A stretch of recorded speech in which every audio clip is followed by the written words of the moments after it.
Հետ կապված երեկվանից մի շարք ուժեր հայտարարում են, որ ընտրատեղամասերում ձայների հաշվարկը մեղմ ասած կեղծված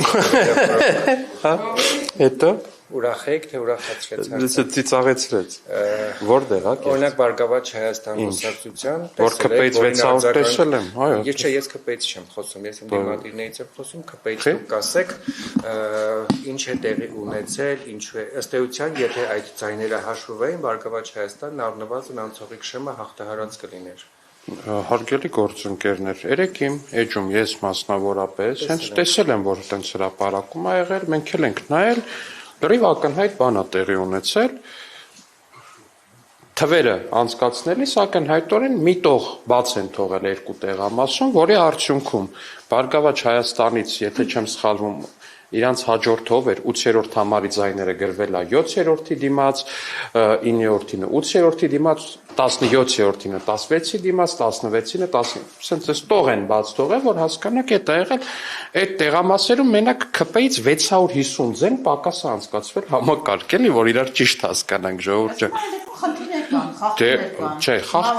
հարգելի գործընկերներ, եթե մեզ մեղադրում եք նրա մեջ, որ մենք որպես ստոր եւ դավադիր եւ ընտրակեղծար իշխանություն քպեից 650 ցեն են գողացել կտրեկից, բայց դա աբսուրդ է։ Լրիվ ակնհայտ է, որ մեր ընտրական համակարգը, քանի որ ինքը աշխատում է ձեռքով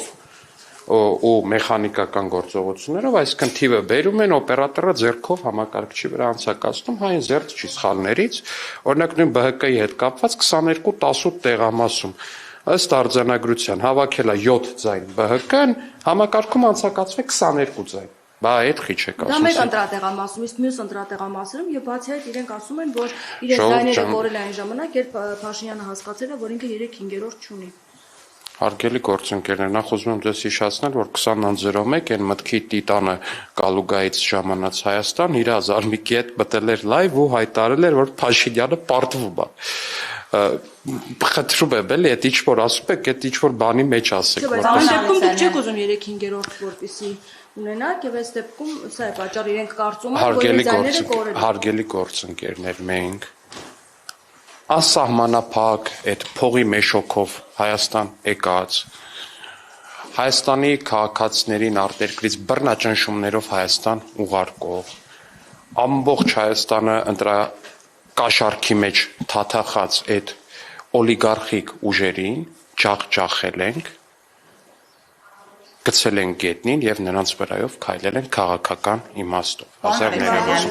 Հիմա դուք ասում եք գործարք եք առաջարկել, որպեսզի եթե նույնիսկ միակ գործարքը, որ առաջարկում ենք ԲՀԿ-ին ու հիմա էլ առաջարկում եմ, դա այնա, որ մաքսիմալ արագ ժողովրդից գողացվածը վերադարձնեն ժողովրդին։ Ասում են դուք առաջարկել եք, եթե խորհրդարանացնեն ձեզ Որ համար մամուլում ատենց բան կա։ Մամուլը այսօր հրապարակվել է։ Որ մամուլն ատենց բան։ Հրապարակում է հրապարակում։ Հարգելի գործընկերներ։ Եթե չէ, նա մերժել ասում են ձեր գործարքի առաջարկը։ Դրա համար դուք դուրս եք թողել խորհրդարանից։ Դա ձեր ասածը ասել կարա չէ ինչ-որ տրամաբանություն են։ Ես հասկանում եմ, որ իհարկե, որ մեր ընդդիմադիր մամուլի մասնավորապես լեզվի տակ ոսկոր չկա, ու ես օրական ինչ-որ հոդվածներ եմ կարդում, որ ինձ թվում է, չգիտեմ, սա գրող մարդուն պետքա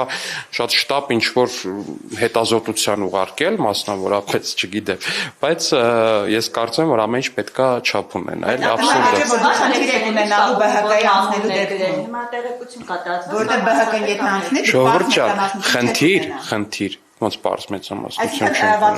Ժողովուրդ ջան, եթե դեպքում դուք դառնալու եք ավելի շատ ձայներ եք ունենում, 64 եւ ավելի։ Հա, որ Քոչարյանը չանցնի, էլ ավելի շատ ձայներ ենք ունենալու։ Որ ուժեղ Հայաստանը չանցնի, вообще շատ ձայներ ենք ունենալու, բայց այդ ինչ կապ ունի։ Չէ, կապ ունի այնքանով, որ դուք խնդիր եք ունենալու։ Ինչ խնդիր ենք ունենալու։ Հայաստանում խնդիր ունենալու են մենակ օլիգարխները եւ նրանց ընտրատասովշիկները։ Առաջիկա 5 տարում նրանք այդ խնդիրներից չեն ազատվելու։ Իրանք այնքան խնդիր են ունենալու առաջիկա 5 տարում, որ ես չգիտեմ էլ թե ինչ անեմ։ Բայց սահմանադրական մեծամասնություն չունենալը խնդիր է։ Մենք անցած գումարում էլ սահմանադրական այս գործող գումարման մեջ մենք չունենք սահմանադրական մեծամասնություն, հարգելի գործընկերներ։ Խնդրում եմ այդ ընդդիմադիր թեզը, թե իբր ԿՊ-ում sense բանա, որ սահմանադրական մեծամասնություն չունեն, հիմա էլ չունենք եւ նրա համար է խնդիր, որ դուք սահմանադրական հարակվեի հարկ Հարգելի գործընկերներ, Սահմանադրական հանրաքվեի մասին կխոսենք, երբ որ դրա մասին խոսելու ժամանակը գա։ Բայց ես խնդրում եմ, այս օլիգարխիկ կլանի ու այս անսահմանափակ փողի մեշոկների ջախջախումը մի փորձեք դից նվաստացնել։ Պարոն Ալեքսանդր, երբ որ դուք խոսում եք, հա, մասի ստացվում է, որ նաև դրատասովշի, այսպես ասում եք, հա, օլիգարխներ, ստացվում է, որ վիրավորում եք նաև ընտրային անձանց, այն քաղաքացիներին, ովքեր ունեն ընդդիմադիր հասնելներ ու այլ Բնավ, այն քաղաքացին, որ գնացել է ընտրատեղամաս իր ազատ կամքով, քվեարկել է թեկուզ ամենառադիկալ ընդդիմադիրին, ես խորագույն հարգանք ունեմ այդ քաղաքացու քաղաքացիական դիրքորոշման նկատմամբ ու դա կներեք ինձ, բայց մեր քաղաքական հավատամքն է, որ քաղաքացին պետք է քվեարկի իր քաղաքական համոզմունքներից ելնելով։ Կամ նույնիսկ ըստ ցանկության, կարող ըստ տրամադրությանը քվեարկի, առավոտ վերակացել, տենց է ուզել, տենց է քվեարկել։